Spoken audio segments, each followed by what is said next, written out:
Om Swastiastu. Baik, terima kasih atas waktunya. Mohon izin, Bapak, dan hai teman-teman. Pada kesempatan hari ini, saya akan mempresentasikan hasil dari proyek saya. Nah, sebelumnya jika saya memperkenalkan diri, perkenalkan nama saya Gede Badra Manadani Suara dengan NIM 241509137 dari kelas 4C. Nah, di sini saya menggunakan teknologi Laravel sebagai backend. Nah, walaupun tugas ini front end, tapi saya tetap menggunakan backend dan menghubungkan database. Dan saya menggunakan React sebagai front end, di mana nanti Laravel juga akan bekerja di dalam front end. Uh, untuk penjelasan studi kasus tujuan dari pembuatan uh, sistem saya ini, kita sudah masuk ke dalam salah satu welcome pack saya. Bisa kita dilihat di sini, judul dari proyek saya itu adalah Resikli, di mana resik dalam bahasa Bali itu artinya bersih, dan li itu gabungannya jadinya untuk lebih menarik, yaitu resikli atau resikli atau resikli. Nah, bisa kita lihat studi kasus saya ambil itu adalah sampah. Sampah khususnya di Bali, di mana di Bali itu sampah sudah sangat berceceran, apalagi di wilayah Denpasar, di mana dengan salah satu keputusan gubernur yang mana tidak boleh lagi untuk membuang sampah ke TPA SWU. Nah, bisa dilihat di sini, sistem saya ini bertujuan untuk menukar sampah anorganik menjadi saldo digital dan untuk menitipkan sampah organik dan akan menghasilkan sebuah pupuk yang berkualitas. Bisa kita lihat sini, mengapa sih Resikli hadir? Kebiasaan jadi, Pulau Bali sekarang menghadapi tantangan besar dalam pengelolaan limbah. Bahkan membakar sampah pun sekarang bisa kena pidana. Di mana Resikli hadir ini hadir untuk menjembati warga dengan petugas kebersihan lokal dan sebagai mitra daur ulang, di mana jika nanti masyarakat mengirim sampah anorganik, maka akan diberikan sebuah saldo digital. Dan jika nanti masyarakat mengirimkan saldo organik, maka uh, sampah organik itu akan diolah menjadi pupuk dan akan juga diberikan lagi kembali kepada masyarakat. Kita bisa lihat di sini, masalah utamanya adalah sampah. Bisa kita lihat di foto bahwa sampah sudah berceceran, tidak beraturan di dalam Denpasar. Saya lihat di sini. Kemudian, di mana salah satu masalah yang kedua adalah banyak masyarakat yang belum mengerti bagaimana cara mengolah sampah. Bukan itu saja, bukan cara mengerti, mereka mengerti, tapi contohnya sekarang di Denpasar sangat sedikit halaman rumah di mana banyak orang yang tidak memiliki halaman rumah. Nah, maka di mana sih mereka harus uh, mengolah sampahnya? Bahkan tempat saja mereka tidak punya. Makanya Resikli ini hadir sebagai jembatan di mana masyarakat cukup memisahkan sampah, memanggil petugas, dan nanti petugas akan mengambil organik. Jika sampahnya organik, maka akan diberikan saldo digital. Jika sampahnya organik, akan diolah menjadi pupuk, dan pupuk itu akan diberikan kembali kepada masyarakat.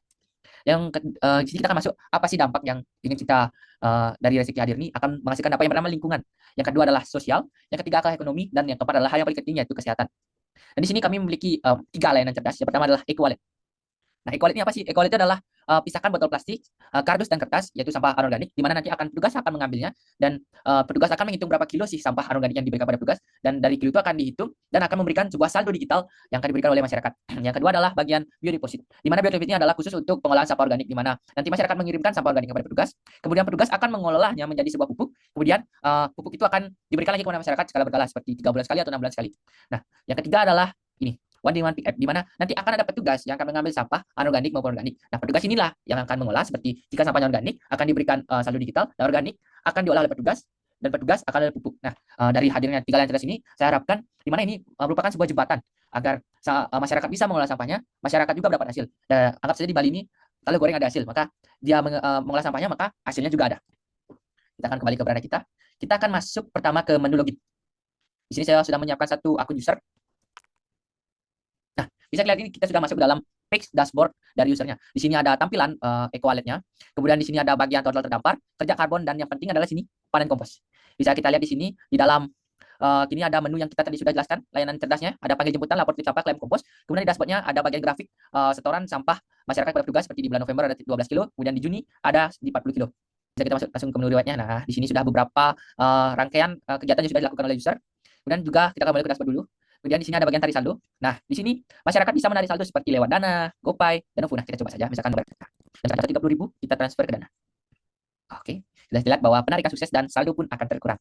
Selanjutnya kita akan masuk ke dalam profil akun. Nah, ini merupakan bagian bisa dibilang non fungsional, di mana user bisa memberikan foto profilnya, kemudian bisa memberikan nama lengkap dan alamat email, dan menu yang opsionalnya ada ganti password atau konfirmasi WhatsApp baru. Ke dashboard. Di sini kita akan masuk ke menu layanan kita seperti di pantai jemputan. Nah, di sini masyarakat kan saya tadi bilang masyarakat bisa memilah atau mengirim sampahnya organik maupun organik. Nah, sini saya ingin mengirim organik. Bahkan saya juga ingin mengirim organik. Nah, bisa berbarengan.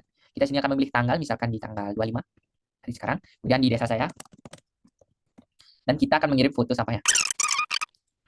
Nah, pesan jemputan sekarang. Nah, di sini sampah sudah ada di riwayatnya itu dengan berstatus pending, di mana kita akan menunggu petugas untuk mengambil sampah atau mempick up sampahnya.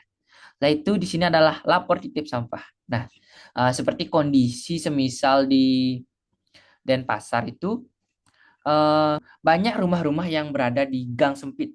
Nah, biar tidak menyusahkan petugas, mereka bisa menitipkan sampahnya misalkan di depan rumah atau gimana. Itu tadi seperti menu tadi bisa di organik dan organik juga, kemudian masukkan detail. Nah, lokasi detail itu di mana sih lokasi yang akan dititipkan, kemudian waktu juga, dan bisa mengambil foto. Kemudian kita akan kembali ke dashboard lagi. Kemudian menu yang lain cerdas yang sangat berguna yaitu memberikan pupuk. Nah, bisa kita lihat di sini pupuknya sedang dalam proses yaitu dalam 38 hari baru masyarakat akan mendapatkan pupuknya atau bisa mengambil pupuknya. Kita kali ke dashboard. Nah, itu ini merupakan tampilan dashboard. Kemudian ada tampilan riwayat, tarik saldo, profil akun, dan 3 menu yang sangat penting seperti panggil jemputan, lapor titip sampah, dan klaim kompos. Kemudian kita akan logout, kita akan masuk ke dalam petugas.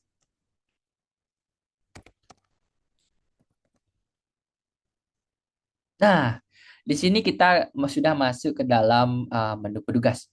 Seperti di sini ada saldo petugas, kemudian ada, nah, tadi kan kita sudah memesan untuk petugas mengambil sampah. Bisa lihat sini, jemputan menunggu ada 2, karena 2 gini, 2 jemputannya harus dijemput. Kemudian di sini ada target hariannya. Nah, petugas ini juga bisa, di dalam petugas ini kita juga bisa top up untuk nanti petugas kan mengambil sampah organik, dan petugas itu kan akan mengirimkan saldo kepada masyarakatnya. Di sini petugas bisa top up seperti misalkan top up 30.000. Dan maka saldo pun, walaupun ini belum serius belum terhubung ke dalam akun resmi seperti Dana, bank, dan lain-lain, tapi ini merupakan suatu komponen yang saya menggunakan, yaitu top up. Kita tambahkan lagi 30.000, saldo akan bertambah. Kemudian lanjut di sini kita sudah kelihatan di sini antrian jemputan, kita langsung saja jemput di sini. Dan kita masuk ke jemputan aktif, akan masuk sini. Nah, alamat desa Panji, tanggalnya nih. Kemudian kita lanjut untuk proses mengkilokan sampah ya di dalam proses di dashboard. Saya lihat di sini. Jadi kita pilih kilo, misalkan di sini 5 kilo. Kemudian organik, misalkan kita di sini tulis berapa sih harganya per kilo. Kita anggap 1.500. Nah, selesaikan dan bayar. Oke. Kita di sini akan masuk ke dalam target harian dari petugasnya, di mana 5 kilo, di mana targetnya itu harus sebesar 60 kilo untuk target hariannya. Kemudian kita akan masuk ke dalam menu tarik saldo. Nah, di sini saldonya sudah berkurang karena kita tadi mentransfer saldo kita ke dalam usernya. Di sini juga tentunya di dalam petugas bisa menarik saldonya. Seperti sini Dana, kita saldo pun berkurang. Nah, juga tentunya di dalam petugas ini ada tampilan riwayat aktivitas yang sudah dilakukan petugas. Nah, sekian untuk tampilan petugas ya. Kita akan masuk ke dalam adminnya sekarang. Bisa kita lihat di sini, admin itu memiliki dashboard yang cukup simpel, cukup unik, di mana ada total warga 2, kemudian pending request-nya 22, kemudian total kelas sampah ada di 34 kilo. Dan di sini ada leaderboard petugas, di mana ini akan menampung siapa sih petugas yang paling baik, paling sering bekerja, seperti itu. Di sini karena kita cuma memiliki 1 petugas, ini ada petugas pertama yaitu Sugiri dengan total pengumpulan sampah sebanyak 17 kilo. Kemudian di sini adalah peta sebaran jemputan yang paling banyak. Di sini ada Desa Panji dengan 4 request, kemudian Desa Tembungkus dengan 1 request, kemudian ada tren sampahnya, di mana di Wednesday-nya ada 22 kilo, kemudian di Saturday ada 10 kilo. Nah, di sini ada juga tips lain seperti pastikan verifikasi sebelum 24 jam untuk menjaga kepuasan warga. Kemudian di sini adalah aktivitas terbaru yang dilakukan oleh user maupun petugas. Di sini kita bisa memfilter misalkan 5. Ini semua status kita bisa bilang padding, padding kosong, padding ada 2 orang, kemudian di komplitnya sudah kelihatan. Nah, di petugas ini juga ada bagian untuk manajemen warga, di mana petugas bisa hapus akun warganya. Nah, sini salah satunya menu ada hapus. Selanjutnya, nah itu merupakan yang tadi kita lakukan adalah tampilan tampilan user, tampilan admin, tampilan petugas, bagaimana apa saja yang bisa dilakukan oleh user, apa saja yang dilakukan petugas, dan apa saja yang diboleh lakukan oleh admin. Tentunya kita akan masuk ke dalam folder penting proyek Laravel di dalam Visual Code. Seperti yang sudah saya jelaskan di awal, walaupun tugas ini front end, saya menyambungkan tetap ke back end. Nah, ini merupakan di app di HTTP seperti ini. Di controller nih ada admin, controller nih, service, withdraw nih. Ini merupakan file-file yang terhubung ke dalam database. Nah, Untuk folder React utama saya berada di dalam uh, Resus, kemudian di dalam JS. Nah, saya sudah membaginya pertama untuk usernya tuh berada di dalam sini. Seperti kita sudah lihat tadi, ada untuk React-nya ini saya menggunakan Eventeria JS. Dan bisa kita lihat di sini ada dashboard JS untuk dashboard user, kemudian jemputan, claim compose, layanan detail, profil akun, riwayat, transaksi saldo, dan titip sampah, dan bagian welcome JS-nya. Kemudian saya memisahkan bagian user, bagian petugas, dan bagian admin. Di sini ada bagian adminnya yaitu dashboard JSX, jemputan aktif, riwayat, dan tarik saldo. Kemudian bagian adminnya ada dashboard dan kelola warganya. Nah, bagaimana sih implementasi Laravel di dalam front end? Kita bisa lihat di sini di update PHP, salah satu penggunaan Laravel. Di mana update PHP ini merupakan suatu bisa dibilang pintu masuk React-nya untuk di webnya. Kemudian untuk pengaturannya di routingnya, di sini bisa kita lihat Laravel ini berfungsi untuk di routingnya seperti sini. Ada di bagian yang paling penting adalah WPHP. Nah, apa sih fungsinya WPHP ini? Seperti contohnya kita dari login, kita ke register. Nah, kemudian dari register kita ke dashboard. Dari dashboard misalkan kita pencet ke bagian jemputan, kan kita lanjut ke page misalkan dari page dashboard, kemudian page jemputan, dan kembali lagi ke dashboard. Nah, disinilah fungsinya Laravel, di mana dia yang mengatur alurnya, alur kerjanya. Nah, kemudian ada di sini bagian out Laravel atau out untuk memverifikasi seperti misalkan nanti kita salah email atau salah password dan sebagainya. Di mana ini adalah bagian penting di mana Laravel di mana implementasi Laravel di dalam front end. Nah, baik, sekian dari tugas saya. Mohon maaf saya belum bisa menjelaskan kodenya secara spesifik. Semoga video ini sudah lumayan lengkap. Terima kasih atas waktunya Bapak dan terima kasih untuk ada teman-temannya. Akhir kata saya ucapkan terima kasih. Om Santi Santi Om.